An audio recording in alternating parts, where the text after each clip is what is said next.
Hey, everybody. Thank you again for joining us here on the town hall for Mission Roll Call. For those that are watching, we appreciate you guys being here. And as always, make sure you share these. We do these monthly. For those that are probably new here, haven't been here before, I'm the host, Ray Whitaker. I'm the Chief Operating Officer for the organization. And today we're going to talk a little bit about what's happened the last 30 days and kind of keep you a little bit informed on the things that we've been doing as an organization. For those that are new here, there is an ability for you to post comments during this if you have questions or things that you want to ask. To do that, come to the website and do that. For YouTube, we just got that kind of recording there. You can watch live on YouTube as well. We don't have the comments on there, but you're more than welcome to do this. For those that are watching after the event, if we spur some sort of a question as we're talking about something, don't be shy to post a comment. That lets us know. I mean, we'll answer that question the next go round whenever we have these. And again, we do these every single month. So we'll see you again probably around mid-May or so for the next portion of this. One thing I want to say is, for us to amplify your voice, we need your voice. So don't forget, for those that are watching, and this is for both veterans and their families, make sure you come join us over at missionrollcall.org. Super simple to come in and do that, sign up, take polls and stuff like that. Today, as always, we got some really great topics that we're going to be talking about. The main focus for today is going to be about the survey, right? We came to you guys, we asked you guys to provide us some details and answer some of the polls, or really the survey that we put out, and you did. We took those polls or the survey, and then we used it. So today, Jim Whaley, CEO of our organization, is going to come in, and we're going to have a little bit of a conversation about that and kind of the next steps of where we're going.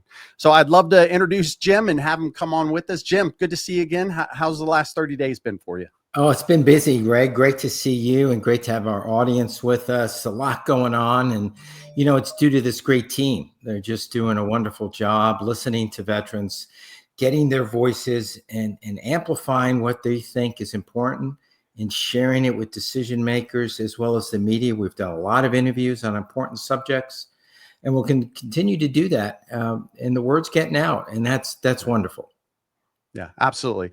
Well, the first thing we want to talk about the survey, right? Because we're only going to touch on a couple things today. I would love to just take all the questions and obviously get them put here. And we're going to do that.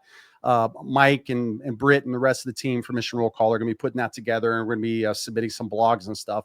But what I would love from you is just kind of a quick overview of how important the surveys and the polls are that we put together, so that those that are listening understand that we use those to inform and then, of course, educate government leaders that make lots of decisions that are around veterans. Yeah. So if you think about it, only 1% of the total American population has served, and very few Americans in the general population have any connection with the military. So you could see on a national level where the voices of veterans could be drowned out by the noise of so many other things that is going on, some of those good things, some of those bad things.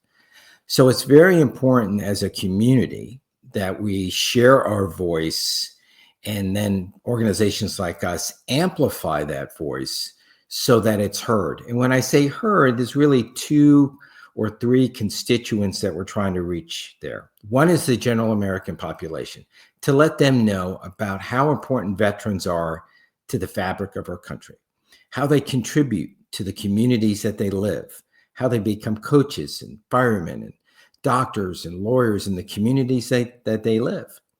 The second group of people that we're trying to reach is elected officials. There's about 18.5 million veterans in our country. Only half of those are registered with the VA or affiliated with any veteran support organization. So if you think about 18 million veterans, half of which aren't being heard, so roughly 9 million, we want to reach them. We want their voices to be heard. And when you think about those 18 million, you have to assume that many of them have families, they have a spouse, they have dependents, they have mothers and fathers. So that demographic, that number grows even higher. So we're trying to make sure that their voices are heard, because as we all know, a veteran who is maybe struggling, it affects not only that veteran, it affects their kids, affects their spouse, it affects their mom and dad, brothers and sisters. And so it's important that all those voices are heard.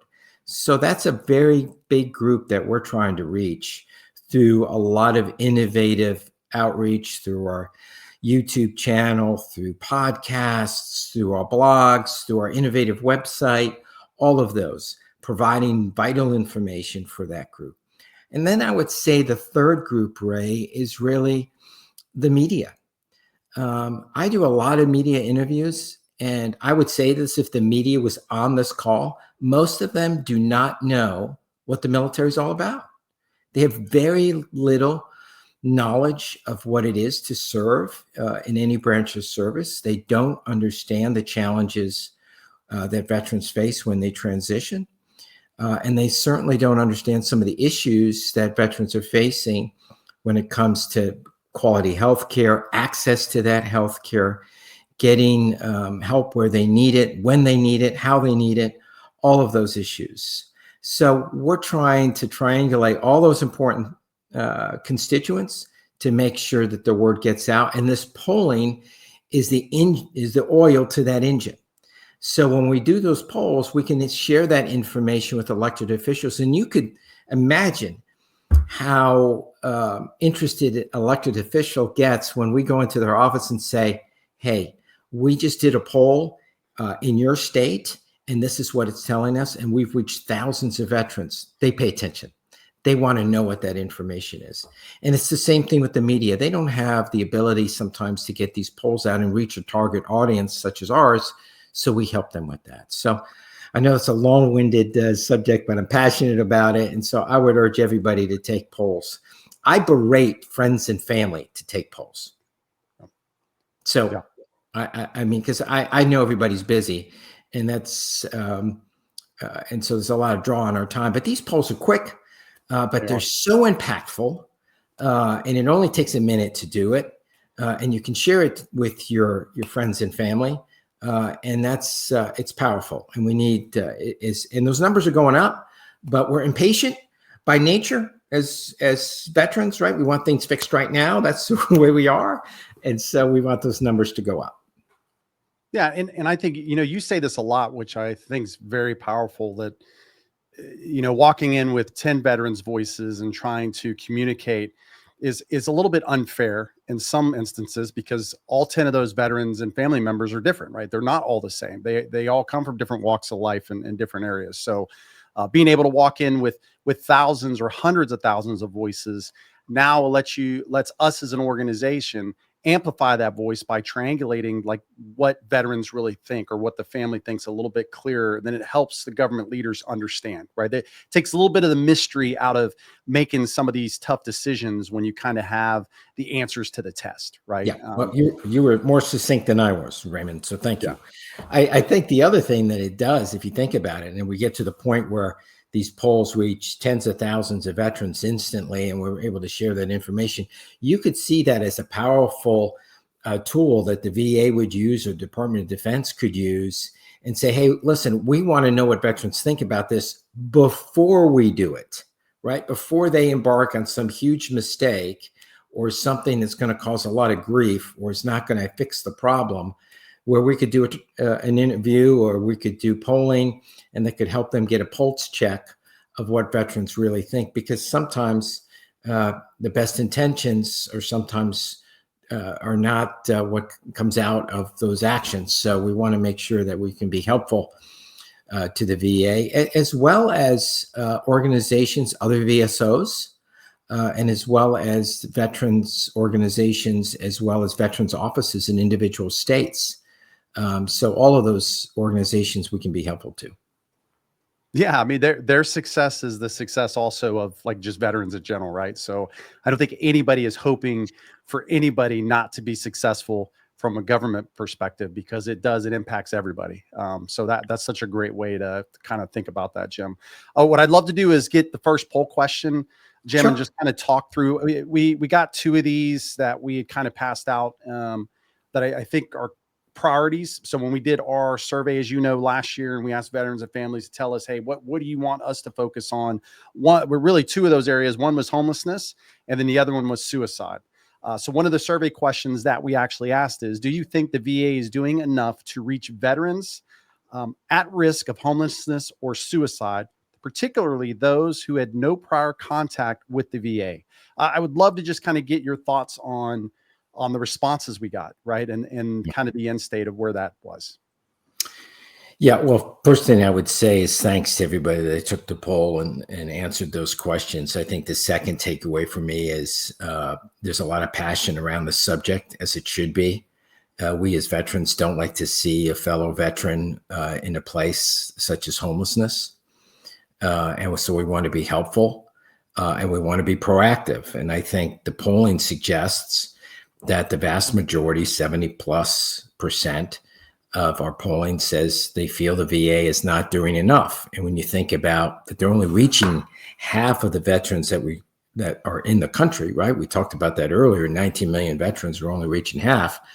So, and then the numbers that you are reaching is very low, then you realize the enormity of the problem. And, you know, on every situation where someone's homeless, it just doesn't happen overnight. There's usually a chain of events that lead to that. And if you can break up that chain, just like an accident, if you can break up the course of things happening, you can avoid the accident. And it's the same thing with homelessness. And we see that, you know, if the transition didn't go well, or you're dealing with some extra burdens that you're carrying, and coupled with an economy that goes up and down, you could see that there, by the grace of God, goeth I, you could easily be put into a situation where you're homeless. And so if you look at this graph right here, which is very telling, I think, That's right. you know, do you think the VA is, well, 73% say no.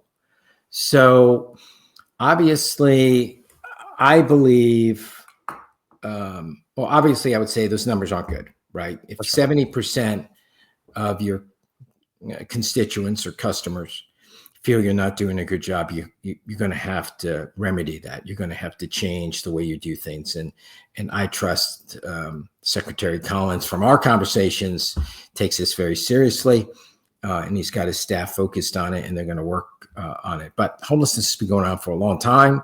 It's not going to be an easy fix. There's a lot of differences to why people are homeless, and homeless situation would seem like to be across the nation a holistic problem, but it really isn't. It's different by every state, and it's different in every city. So you have to have kind of a grassroots approach to go over that, but you need support from the national level to fix this issue. But I do feel that the veteran community is not happy with this, but I feel we haven't really harnessed the veteran community to solve it. There's some great organizations that are doing great work here. We've talked to Mighty Hero Homes, based in Atlanta. They're doing wonderful work in Georgia, actually building homes, small homes for veterans, but putting them in a community of other veterans in those, so they're together. And we all know one of the greatest challenges of getting out of the service is you lose your tribe. You lose that group of people that you might have razzed a lot, you joked with a lot of each other, but they were family. And when you're pulled out of that, either your own accord or an injury or what have you, you're left adrift, and bad things can happen. And so you end up homeless, and now you're in a worse condition and your health is bad and all these other things. So you can think about these small communities that they call like squadrons or squads they put together. And that would be a place where VA could go and help. And because it would be consolidated, we could bring in other VSOs to help them. So they're doing great work. There's other organizations as well across the country. So it's important for us as a veteran community to put support behind that. And that support is to bring awareness and quite frankly, financial support. If we have 19 million veterans and everybody gave $5, this problem is fixed. Yeah. Yeah, absolutely. And I think what you're hitting on, I think, and to kind of expand that, you talked about kind of like the continuum. We talk about the funnel, right? So the start of the unfortunate journey of, as we're learning now, not only the veteran themselves, but also their families, because that is an important aspect of this, is to understand that we know that female veterans are becoming much more in the homeless side, along with kids, right? So maybe they have one or two kids. So where they're entering into that, we need to understand that. But then we also need to understand the entire path to the end of it when they find their way out, right? When they figure it out, because part of this is like, it's a team effort. And I think that what we're learning right now, and one of the things you tasked us with from an organization, is to think about this problem, go to the experts, right? So we're talking to educators right now, schools, colleges. We're talking to nonprofits, different states, to get their feet, to put all this together, to then create a page on Mission Roll Call that has the facts as we know them, which includes the VA, right? Like pulling in all of this data, and being able to look at this a little bit easier to truly understand. I think we all knew that if you asked any of us 2 months ago how many homeless veterans there were in California, I mean, let's be real. We know that it's a big number, right? Because we look at that national number. But if you ask like that, okay, where is it in California? And then what about this county? What about this location? That's not an easy answer, but that's an important answer, because every state is different, right? And although the government is important, they're a huge part of this, and the VA is, there's also a part of this at the state level, and in some instances, even the city level, which we're learning now, which is great, and it's important to help those that are going to make the true impact, which is getting folks off the street. So I don't know if you had any other comments on that. Yeah, I do. And a couple of things came to mind. One is, first of all, we don't know if the numbers are really accurate. And I would suspect that the numbers that we know of right now is actually higher than the numbers reported. There's a one-day kind of survey nationally to look at veterans' homelessness. So just by that measurement, we know it's not completely accurate, because you're not capturing everybody. Second is people go in and out of homelessness. So sometimes an organization like the VA will report, well, homelessness is getting better, we've improved. Well, that's because some people coming out of homelessness, but there's some people coming into homelessness, and those numbers haven't, it's not a daily toll or an accurate toll. So I think we know it's bigger than we think. We know it's a complex issue. But I do believe that I've never found a problem that if you don't put some veterans behind it and give them the resources, that they'll figure it out. Through my career, I always saw that happen, and leave it up to their ingenuity and give them a little time and space, and they'll figure it out. And I feel like we need to own this as an organization. And I feel like as a veteran community, we need to take care of veteran homelessness.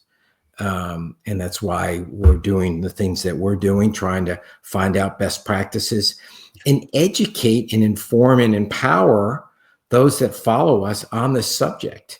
Because everybody who's listening to this, everybody we're sharing this with, they're ambassadors of Mission Roll Call, and they should be sharing this information with people that they work with, and with other veterans, with family and friends, and because it's an important issue, and quite frankly, it's an embarrassment to our country.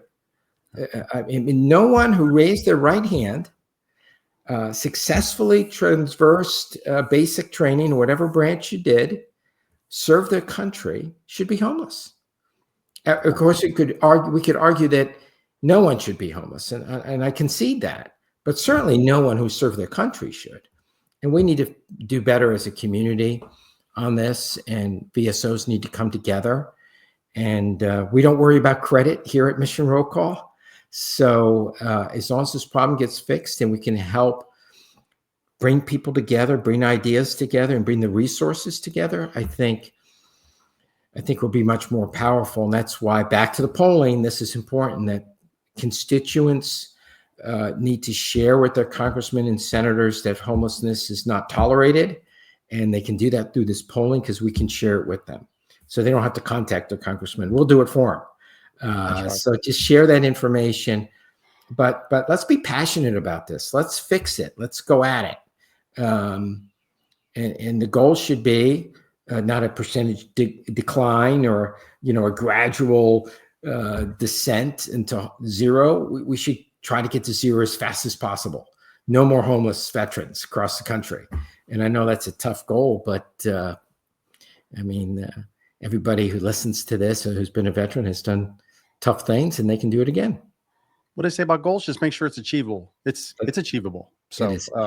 So there, Tammy, I see the team already answered, but you absolutely can ask questions here. So if a question pops in your mind or you think something, that's what these are for. So, so please do that. So, okay. So we talked about the homelessness portion.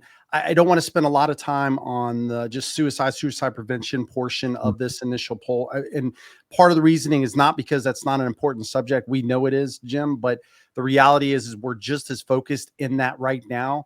And there's a lot of information, a lot of data we're trying to pull together. And then also finding the right organizations to partner with to again, focus on this issue and just drive it as far as possible. So with that being said, Jim, I'd love to go to the next poll question that that we had. So this poll question is, which of the following veteran services have you used in 2025? So I know the team will put up that so that you can see it. For me, just from a general, I think question that I'm interested in to hear from you is, what did you find interesting in this poll and kind of the responses? Because I found a couple things unique that I didn't expect was going to be the case. Well, I think the first thing that came to mind for me was I understood that healthcare, of course, was going to be very high, and disability comp was going to be very high. But I was disappointed in the education piece being so low. That was a surprise to me. And the home loans, I would have thought that was higher. But that was my blush on that. I shared it with my wife, who's also a veteran, and shared it with a couple people, and they had other perspectives as well. But what was yours? Well, I mean, first off, we talked, you mentioned this earlier, this idea that there's, 18 million veterans, and that like half aren't related to the VA at all, right? Or even VSOs. The interesting part about that survey, if you can pull that back up just real quick, the interesting part of this thing is that on there's one that says none of the above. Yeah. Right.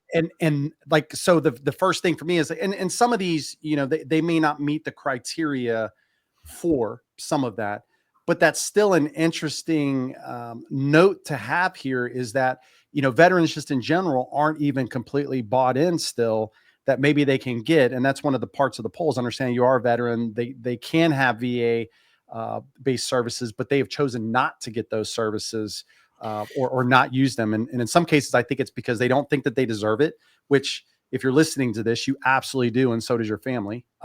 Or two, life just moves fast and it's not something that they needed. So I didn't know what your thoughts were on that as well. Well, I'll be personal about it.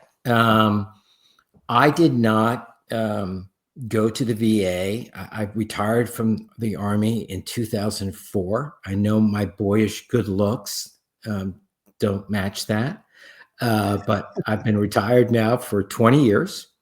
And it wasn't until last year that I went to the VA and started the process. And why was that? Well, I figured I had my legs, I had my arms, my eyes were in good shape. I never got injured. In combat. I never had a serious injury while on active duty. And I always felt, well, I'm not going to waste anybody's time here. There's people that need it and I don't. Well, that's not the way to look at it. The way to look at it is there are things that happen to you over 20 years. And there are some things that degrade over time. And they started while you were on active duty, and you need to have a professional take a look at it. And it's part of the covenant that was made to us when we joined the service. And it was a member of our team. It was Valerie who urged me on in it, right? She kind of gave me that look like, why aren't you doing that? That's right. And I went, you're right, I should. And so I did. And it was a wonderful experience. The Charlotte VA where I live is great. And the doctors were wonderful and everything worked out. And so now I'm urging other people to do that as well. And so I think it's making that step and realizing that it's not something to be embarrassed about. It's not something to feel that you don't deserve. And I had to get over those hurdles. And here I am running an organization that's advocating for veterans. Yeah. Right. And so I had to do it myself. And I'm glad I did. I'm glad my team urged me to do that. And I would urge other people to do that. The VA is an important component of our government. It's the largest healthcare industry organization on the planet, and does some wonderful work. I grant there's some places that don't do as well as others, and there's certainly lots of room for improvement, and we're going to help them work with veterans to fix those problems. But it's important for us to take part in the process, and go and be involved with it.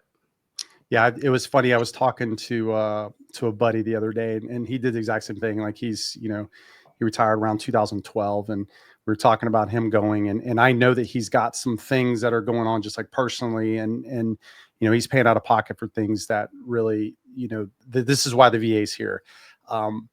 We were with another friend that was there, and what the other friend said kind of stuck with me a little bit, and I never thought about it this way, that yes, we volunteered to serve, but there was still a contract in place when we did that. There was a contract between us, the American people, and then the American people back to us. And I didn't think about that. But then as I was going, I was laughing because I was looking at my book, and like, I actually have my initial contract, and it was in there, like the things like, hey, when I signed up, we weren't at war when I signed up.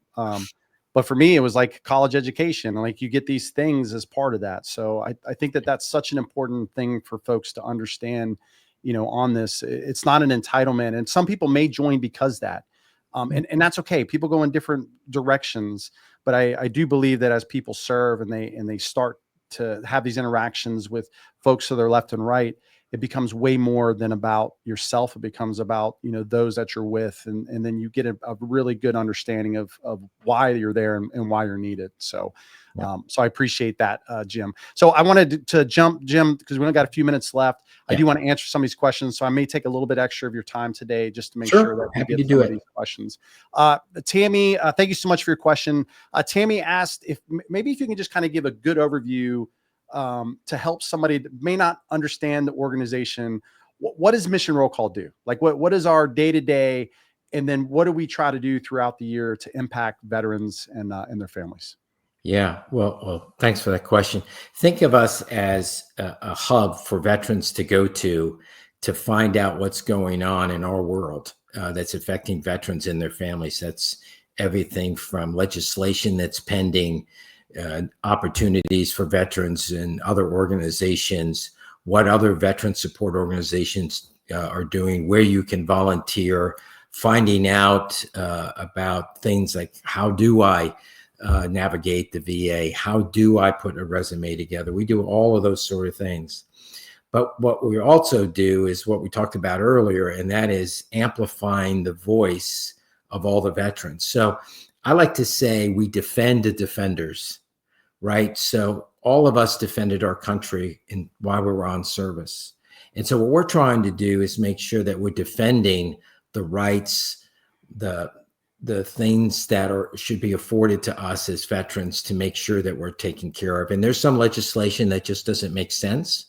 And so, and there's some legislation that doesn't do what it's supposed to do. So we're going to try to educate all the veterans to make sure that they know about this, and then get their polling information and share that with members of the House Veterans Affairs Committee, as well as the Senate Veterans Affairs Committee, to make sure we can shape legislations, new bills, so that veterans' rights are preserved, such as their Second Amendment rights, access to health care, quality of that health care, all of those things that are very important. So we do that for veterans, and we do that for other veteran support organizations. So long-winded again, but I hope that gives the kind of the scope of what we're trying to achieve here. Yeah, and I think there are just a couple additions on here, Jim, because I think these are important. And these are things that you've said to me that have just stuck, and I know the entire team why we drive as fast as we do. One, anybody who's transitioned out of the military knows that we didn't have a very good hub, right? Like, look, there is phenomenal veteran support organizations and nonprofit organizations, 40,000+ that are out supporting veterans and their families. And what we look at ourselves to be doing is putting them on our shoulders and lifting them up as high as we can, to bring awareness of the things that we're doing. So part of what we're trying to do is create a hub that makes it easier for you to find the information. So all of those things that Jim talked about, if you've gone to our website and you look, I'm going to give Roger is the guy that's really focused on what I would call our communications / marketing for what we do and what the website looks like. His background is in this. The idea is to create a UI and a platform that you as veterans and your families can come and use and find what you need quickly. And if we're not doing it right, ask. So a lot of this is based off that. So that's number one. Yeah. Number two, and probably one of the most important things that I just want to key in that Jim said there, is this isn't our voice, meaning mission roll calls. This is your voice. So when he talks about going to government leaders and talking to them, there's a two-way street here that we're trying to help with. One is we want to help better educate and inform you as a veteran or a family member of the things that impact you. But then we also want to take what you provide us, which is answering these polls and surveys, to the leaders, government leaders that are making the decisions, so that they understand your voice. Right. And this is in some cases unique. This is not something that other organizations do completely. And if they do, it's inside of their organization.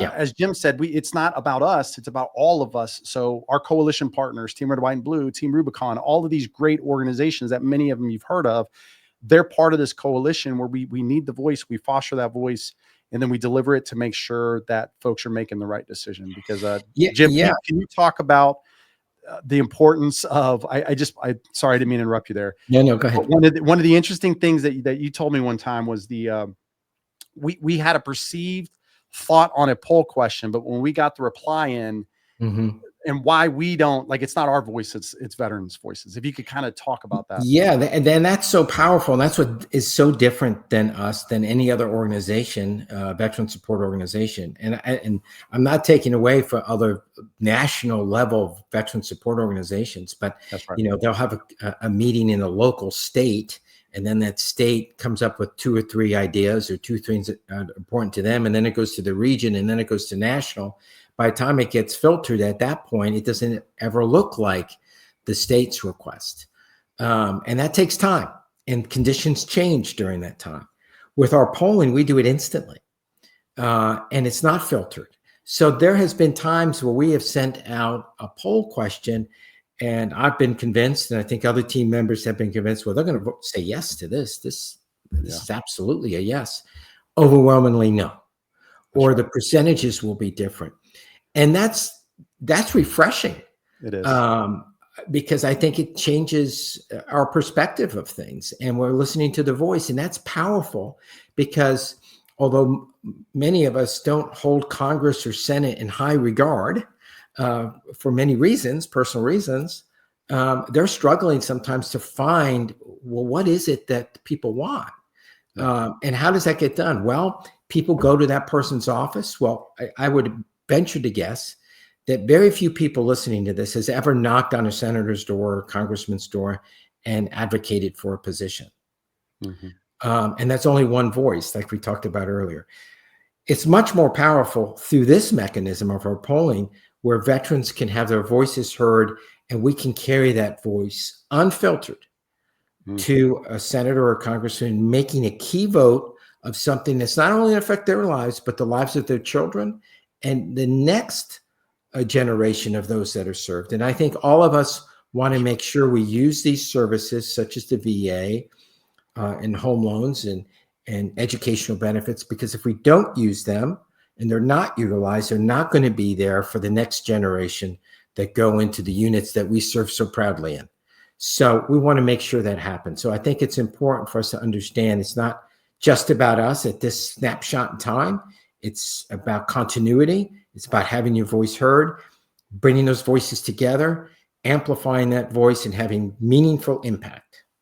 That's right. Yeah. And I love the generation thing. I know you and I talk about that a lot. I mean, just think of if the American Legion had not, pushed across that first GI Bill, right, we would not even have the educational bit. And who would have thought?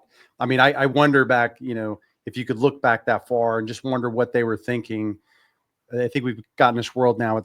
And I'm not going to say that it's like me, because that's not my point. But if you just take it outside of why we served, it was because it was other people. If you just put that in your mindset for a second, you understand that what you're providing now, like you said, Jim, so powerful. It's the generations behind us, your grandkids, their kids, like just further back, that they're going to be the ones that are impacted the most by what we provide today. And that is such a powerful point to make. Yeah. And you think about how the military brings people from every walk of life together.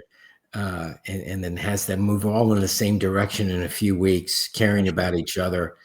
We just need to continue that momentum through the process of people transitioning and get into our website so that they can find their path. They can learn from other people's mistakes. They can understand how to utilize the VA now instead of waiting, like in my case, 20 years to do it.